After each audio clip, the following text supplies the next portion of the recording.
Now, we do want to bring in Eric Boldt out of the National Weather Service office in Los Angeles and Oxnard. Eric, how are things going today? I know it's super busy with all of these heat alerts that are continuing through the rest of the week.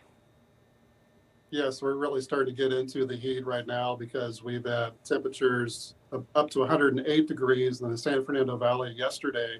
Today, we're already running 10 degrees hotter than that compared to yesterday. So we're well on our way to probably breaking 110 or 112 degrees today. And we expect more hot weather continuing right through Labor Day, if not beyond. Now, what's the criteria? I know each office across the United States has different heat criteria. What is that exact criteria, and is it different this week because it's the holiday long weekend? So our criteria across all of Western United States has changed. We used to use the heat index, which is a combination of air temperature and humidity.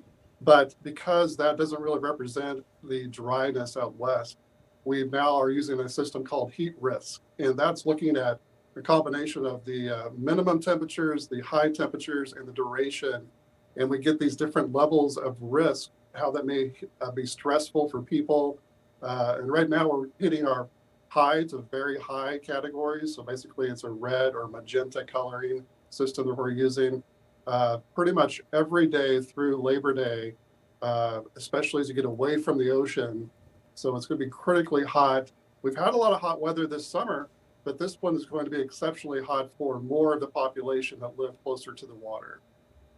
And can you explain the dangers? Because I know everyone sometimes focuses on how hot those afternoon temperatures are getting, but can you explain why those overnight lows play such a big factor this week?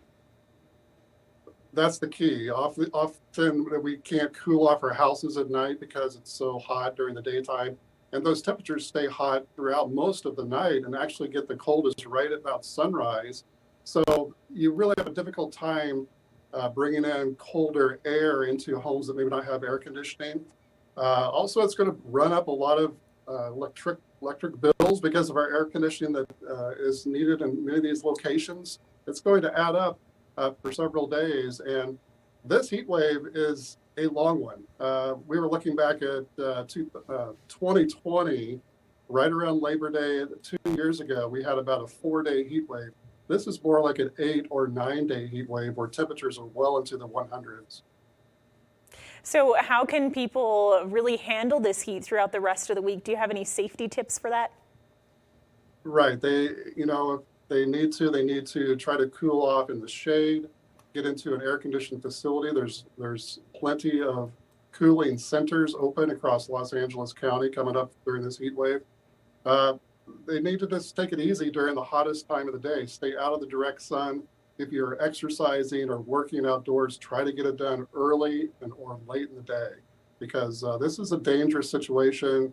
We know that more people are impacted by heat than any other weather impact. So this is a big deal. We have many different heat waves over the summer, but this one is going to be felt by many more people and be longer lasting.